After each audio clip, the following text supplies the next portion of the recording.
This problem is going to do with logarithmic differentiation. I'm going to quickly go over some of the log properties. Number one is product. Product rule allows me to take multiplication inside of a log function and separate it out. Product means addition, so it'll turn into ln of x plus ln of y, since they are being multiplied inside of the log. Next is quotient rule. Quotient just means division. So if I have a division inside of the log, instead of addition, it'll break out into subtraction. So it'll be ln of x minus ln of y, which is in the denominator on the bottom there. The third rule that we're going to use for this problem is called power rule. And that's when you have a power or an exponent inside of your log function. If you have a power inside of the log, it allows you to bring it to the front. So we have a 3 in the exponent, you can bring it to the front and just have ln of x left there. So like I said, these three are going to be what we're going to be using in this specific situation. And the reason why I say that is because we have multiplication here, x times x plus 1 to the third, and quotient divided by 3x minus 1 squared. We also have these powers here. So now let's break this out. We'll have ln of y equals, we have product rule in the numerator of this ln, so those will be added together. So it'll be ln of the first term, x, plus ln of the second term that's being multiplied, x plus 1 cubed.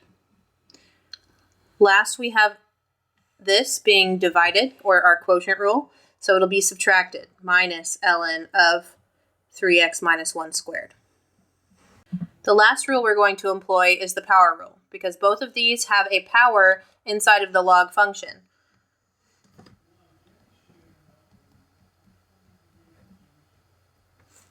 That 3 is going to move to the front, leaving ln of x plus 1, minus that 2 is going to come to the front, times ln of 3x minus 1. Now we can take our derivatives. When we take the derivative, we're taking the derivative in terms of x. So it's going to be d over dx of ln of y equals d over dx, our derivative of the right side of our function. Using implicit differentiation, we can derive the left side. Implicit meaning we're going to be deriving in terms of x of a y function. How you do that is you derive it like you normally would if there was an x inside of that ln function. The derivative of ln, you just put whatever's inside the function in the denominator and multiply by its derivative. But the derivative of y is just going to be 1. But since we're deriving in terms of x, we will be left with a dy over dx. The right side, we're going to derive our function in terms of x, and all of these are x functions. The derivative of ln x is 1 over x. The derivative of the next one, we'll just bring that 3 to the front.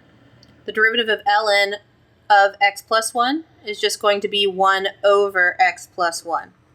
The next one, you just bring that 2 to the front, that negative 2. And the derivative of ln of 3x minus 1 is going to be 1 over 3x minus 1 times the derivative of 3x minus 1.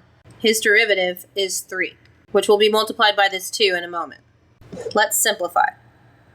1 over x cannot simplify, but I can go ahead and put 3 over x plus 1 minus that 2 times 3, which is 6, over 3x minus 1.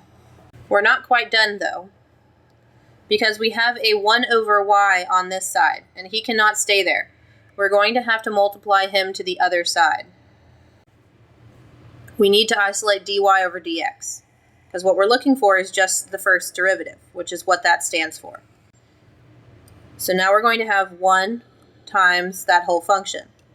We know what y equals. That was our function in the very beginning. We are just going to substitute him in place of this y here, and then we'll be done with our derivative. So we have x times x plus 1 cubed over 3x minus 1 squared. times the rest of our function. And this is the derivative of that equation using logarithmic differentiation.